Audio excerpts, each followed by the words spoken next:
Tuesday thing. I approached you about this a little while back, and we had talked about maybe doing something on the air, but I'm really glad that this has sort of come about so we could kind of expand it a little bit and get more into the thing, and have you play live with us here. One of the things I wanted to ask you, and I've asked this of several other people, is like we could certainly hear, influences, and we all have our own minds as to where everything kind of comes from. Is there any newer stuff on a national stage that really kind of interests you these days, or tweaks yours, or are you kind of more going back and really exploring the roots of it, or what? Where are you at musically these days? I don't try to keep up. I kind of make the assumption that if something's really, really good, my friends are going to let me know about it, so I don't have to like keep my ear tuned to what might be happening right. Oh, current, as they say. Having said that, I am more familiar with top 40 pop radio today than I have been since I was probably 15 years old, because I have an 8-year-old. So I'm totally hip to like Lady Gaga and all that stuff. So you gonna do any Lady Gaga songs maybe on a tour? Well, I mean, for money, sure. A little poker face, huh? There you go. Poker face. Yeah, I do that, sure.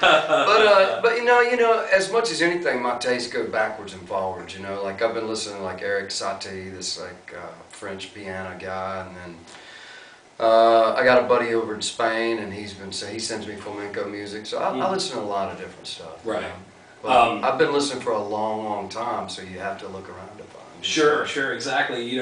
Once you uncover a few stones, and they lead you somewhere, and sometimes you hit a brick wall, and then sometimes you're able to find a little stream and go follow it out that way. Sure. Yeah. How was the experience writing solo, or versus writing with a band for you, or did you mostly the stuff you write and perform with Blue Mountain? Was that more written collaboratively, or did you find yourself doing more solo type writing, or is that even a fair question to ask? No, I think, it's a good question. When I was a kid, I grew up playing rock and roll. Right. And so, I was writing rock songs. And then as I've gotten older, I'm like, most of my time, for whatever reason, I'm sitting around playing acoustic. Probably because I'm an old fart. Just a wild guess. But, I'm mostly sitting around playing acoustic, and so the songs are more acoustic, and then my tastes have changed too. Right.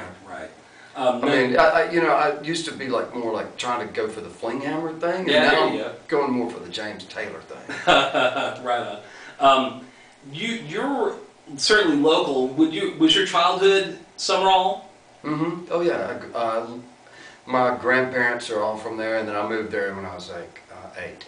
Right. And you spent a good deal of time in North Mississippi in the hill country there. Mm-hmm. Yep. Certainly a different vibe growing up there, even just geographically, and the lay of the land versus growing up in the piney woods down here. It's do your surroundings have much effect on you as a writer performer, or are you much more internal based, or do you let a lot of externalities kind of come in? Well, I'm definitely influenced by what's out there, and like you say, the piney woods is definitely a very distinct area from the hill country in North Mississippi.